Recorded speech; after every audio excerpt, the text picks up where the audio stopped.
The Jack Welch Management Institute at Strayer University helps you go from, I know the way, to I've arrived with our top 10 ranked online MBA. Gain skills you can learn today and apply tomorrow. Get ready to go from make it happen to made it happen. And keep striving. Visit strayer.edu/Jack Welch MBA to learn more. Strayer University is certified to operate in Virginia by Chev and has many campuses, including at 2121 15th Street North in Arlington, Virginia.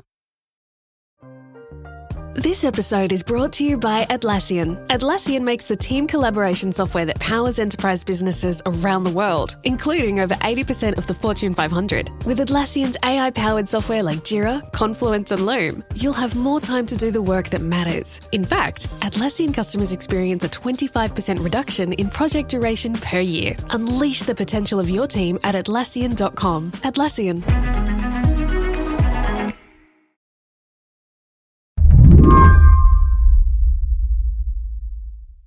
If you are not as tragically online as I am, you might have missed Elon Musk and Sam Altman tweeting sophomorically at each other this week. Dave Fahrenthold, who's an investigative reporter for the New York Times, saw the tweets. I did see that. Elon Musk says he wants to buy OpenAI, Sam Altman's company. So Elon is leading this group of investors who say they are offering $97.4 billion for OpenAI's controlling nonprofit. Altman says, no way, and tweets, no thank you, but we will buy Twitter for $9.74 billion if you want. To which Elon replies, swindler. Feels very classic, very mature. Right. But what, if anything, as someone who's been following this story, does the tweet war tell you? Well, two things. On a personal level, you're right. These are people who are, this is not the old model of tech or of industry executives. These are some of the most powerful people in the most, powerful technological spaces in our country.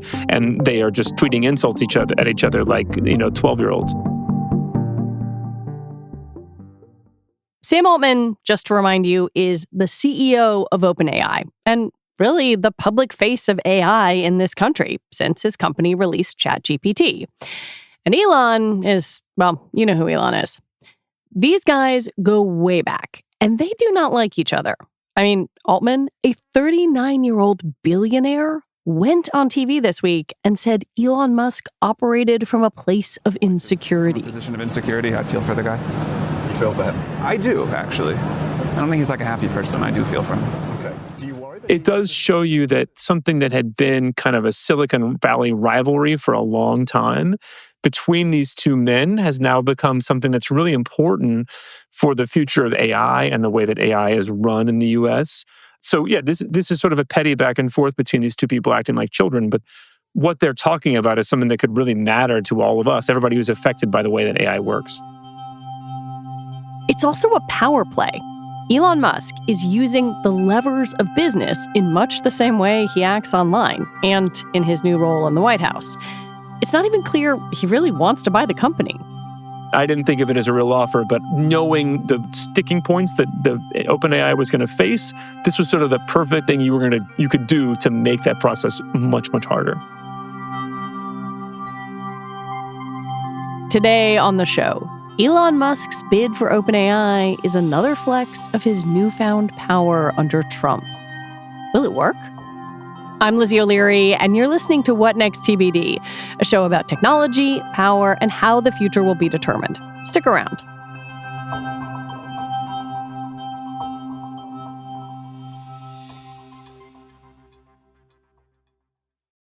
Have you heard about doublenomics?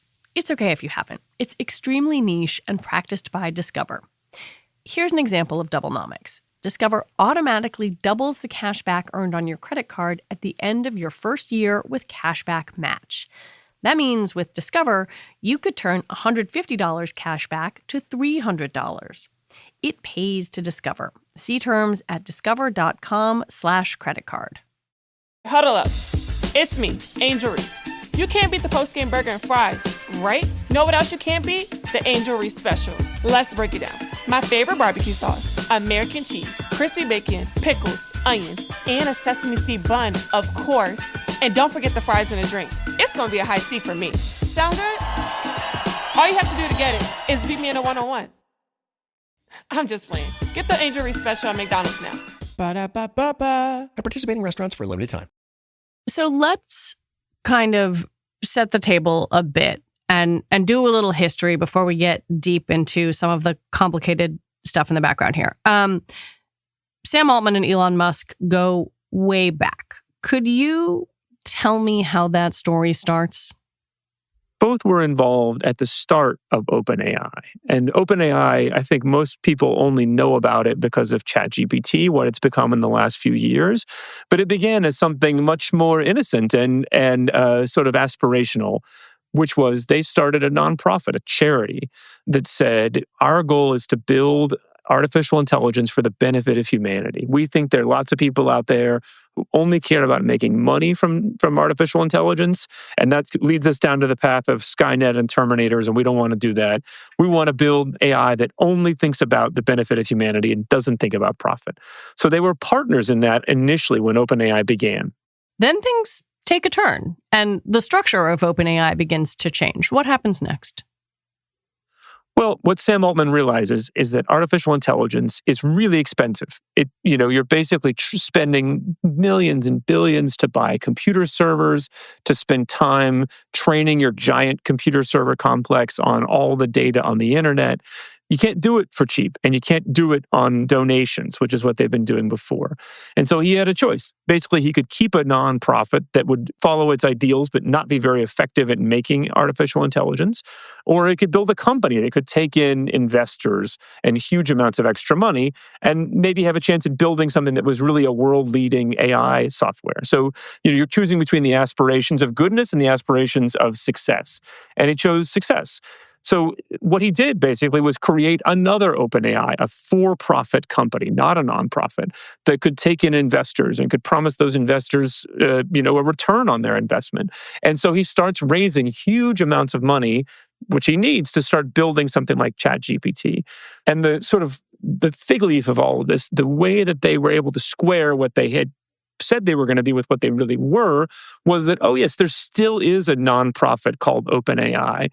And even though that nonprofit doesn't own the computer servers and doesn't employ the people who work at OpenAI, we're going to say that on paper, the nonprofit controls the for-profit. And so it's like this sort of permanent in-house conscience. And if we ever start heading down the path of Skynet and Terminators, then the nonprofit will step in and stop us. Like, yeah, we've still got a $10 billion investment from Microsoft, but hey, there's a nonprofit over here. Right. How did Elon feel about that? Elon Musk thought that was cheating, basically. He thought that Sam Altman had taken something that was a nonprofit that had tax-deductible donations, that had been started with these great ideals in mind, and had turned it into something that was just going to benefit him. Elon thought that Sam Altman had become what he promised had never to be, which is somebody who cared about profit first and humanity second. So Elon started this campaign of saying, yes, Sam Altman looks like he's succeeding. Yes, he claims to be so virtuous, but he's just using that sort of morality as a shield to hide the fact that he's just out for profit. This is where Dave's expertise in covering nonprofits is so important. Stick with me here for a sec. Just 2 years ago, Sam Altman was fired by the board of OpenAI's controlling nonprofit. They felt that Sam had lost the initial vision of OpenAI and was prioritizing profits over safety. But then, in a dramatic turn, he managed to come back and stack the board with his allies. Once he'd done that, his goal was to turn all of OpenAI into a for-profit company. I asked Dave to walk me through how that would happen. So the for-profit part of it is going to buy the assets of the nonprofit. And the asset that we're talking about is not a thing, a tangible thing. The nonprofit has very little tangible assets. It has 2 employees. It has $20 million in the bank. It's tiny. The asset that's really for sale here is the control of OpenAI. The for-profit is saying to the nonprofit, hey, I want to buy control of myself back. I want to pay my conscience enough money that it will just go away. And I'll have full control of, the for-profit will have full control of itself. So is Elon's offer an attempt to mess up the process of going public, or is it an attempt to put a price tag on the idea of control of the company? The answer is it's really both, and I'll explain why. The key question that has to be answered if the nonprofit is going to sell this control to the for-profit is, what's a fair price for that? The nonprofit under the law can't sell something to somebody else for less than market price. It especially can't sell something to a for-profit that it's very closely related to. The board of the nonprofit is close to Sam Altman. It looks like there's a potential for a sweetheart deal here. So the nonprofit, if it's going to sell control to the for-profit, it has to be able to show regulators, I got a fair price. The question is, what's that fair price? Like, this is not a building or a car or an old donated Volkswagen that you could say, okay, there's an easy way to figure out from comparable sales what this thing is worth. What is like this? I talked to people who said, it's like control over the atomic bomb. If you had the chance to control the Manhattan Project in 1944, what would you have paid for, right? It's a technology that could potentially change the world. If you're a doomer, it could destroy the world. So how do you price the control of a company like OpenAI? And so the negotiations that have been happening so far have been like trying to set a price on that. And what Musk is doing here is saying, hey, I think you're going to lowball this price. I think you're going to set a price that is too low. This is really an insider deal. Sam Altman doing a deal with his friends. I'm going to come in and tell the world what I think the price is. The price is $97 billion. And so now later, if you want to say the nonprofit has sold control to the for-profit for $40 billion, $25 billion, whatever it is, then a state regulator could come in and say, hey, you didn't get anywhere near market price. Look, here's somebody saying what the market price is, and you sold it for much lower than that. It looks like a troll by Elon Musk, but it's actually could be very effective in sort of forcing OpenAI, the for-profit, to pay a lot more money out than it would have. Right. It is both trolly and obnoxious. And like he, being Elon Musk, has found a weak point and has put his finger on it and is just pushing. Yeah, he would say it's obnoxious already that OpenAI is trying to wrest control of itself from this for-profit, when there's Sam Altman is on both sides of the deal and he's not going to pay enough. So I'm just showing the world how much he really ought to pay. It's a righteous troll in his mind. After the break, what all of this has to do with Donald Trump and the U.S. government.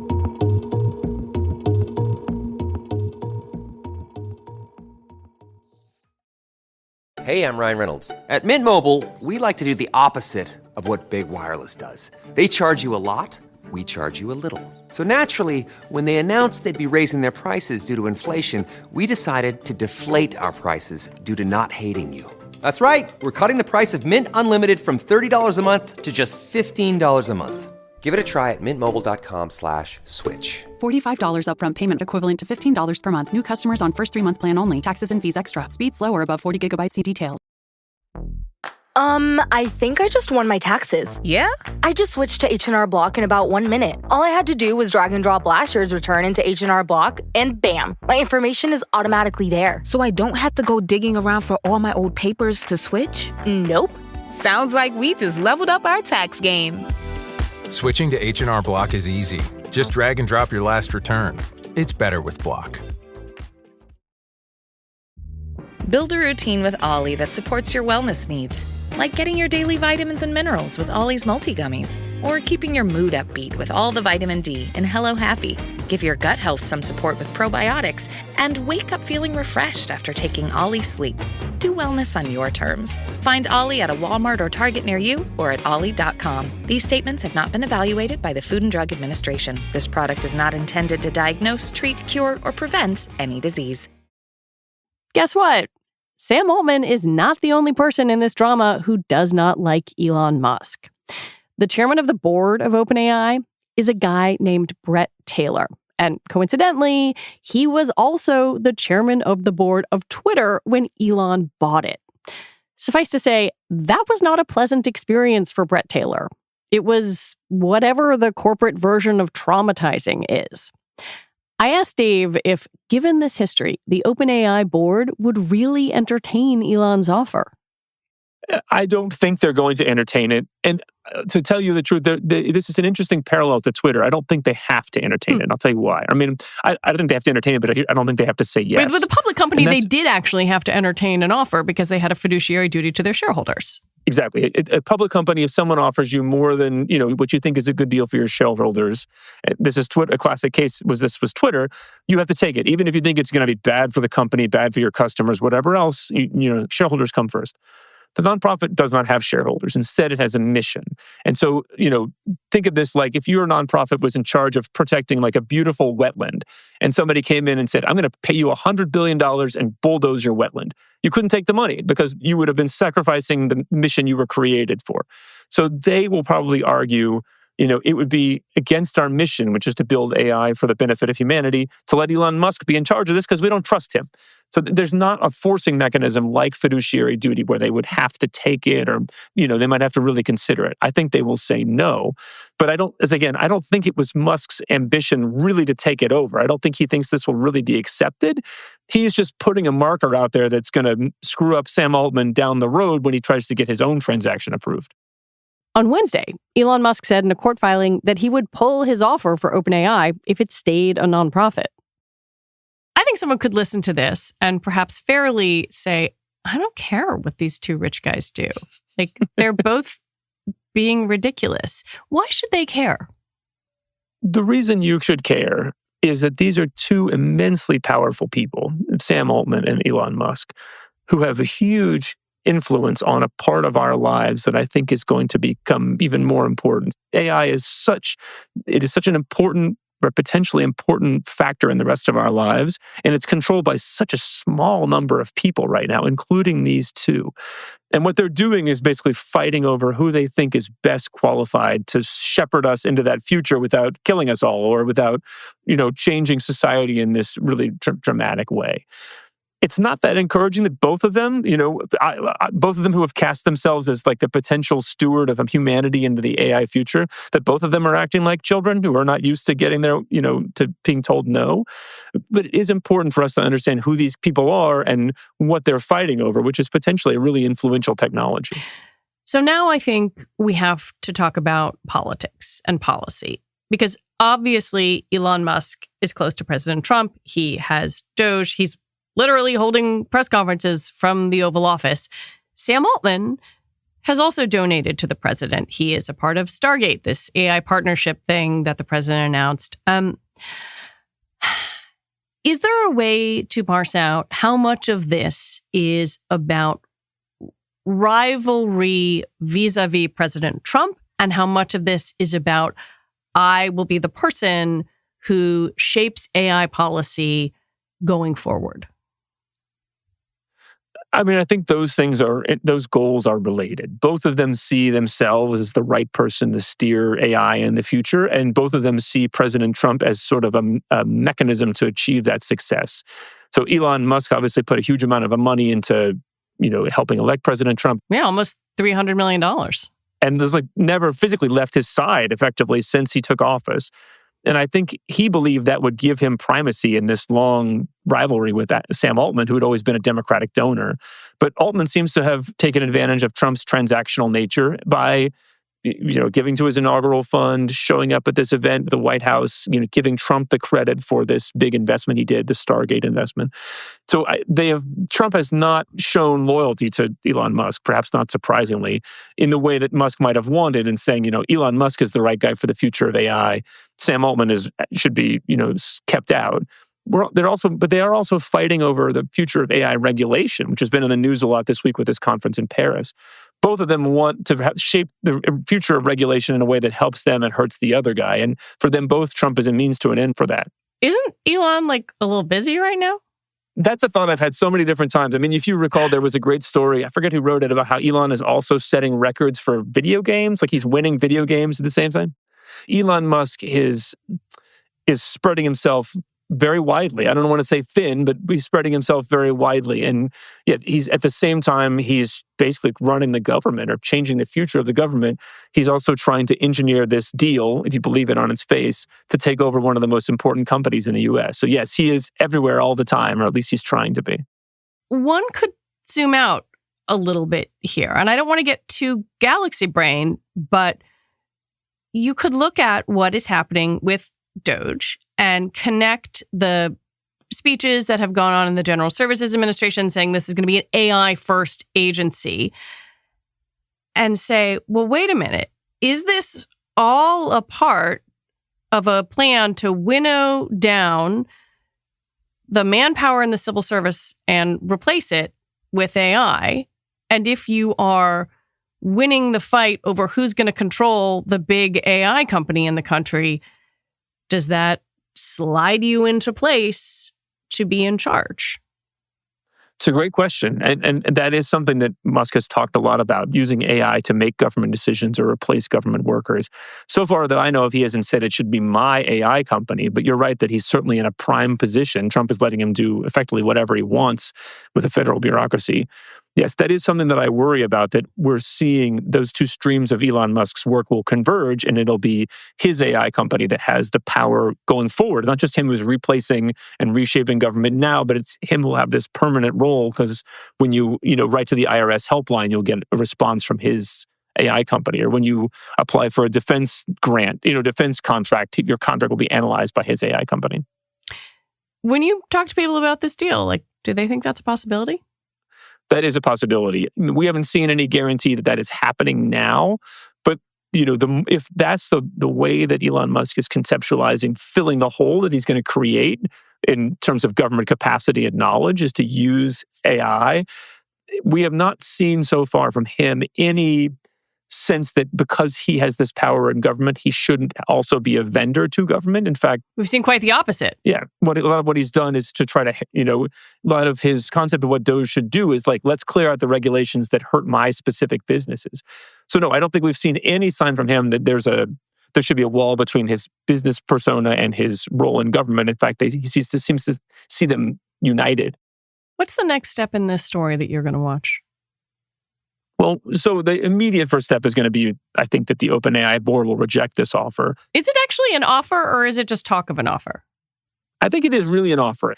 But the bigger question is, how is OpenAI going to, if they're going to go ahead with this plan of selling control from the nonprofit to the for-profit, how are they going to do it? What price are they going to pay? How are they going to satisfy regulators in Delaware and California, which is the two states so far that say they want to oversee this, that they paid a fair price? And if that price is high enough, if they end up having to pay, $100 billion to this nonprofit just to get control, does that hamper their fundraising, their profits down the road? Is that sort of a permanent weight, around the ankles of OpenAI going forward?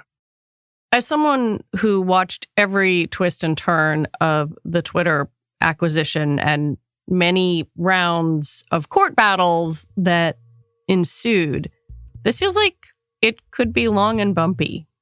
It will be. And I think Elon Musk has tried to insert himself at every phase and will continue to try to make it as long and bumpy as possible.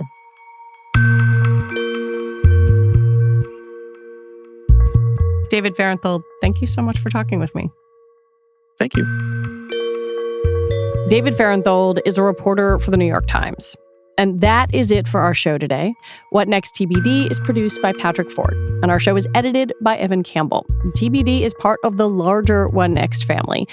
And if you're looking for more great Slate podcasts to listen to, you should check out tomorrow's Slate Money, where they discuss whether bribery is back in Trump 2.0. All right, we'll be back on Sunday with another episode.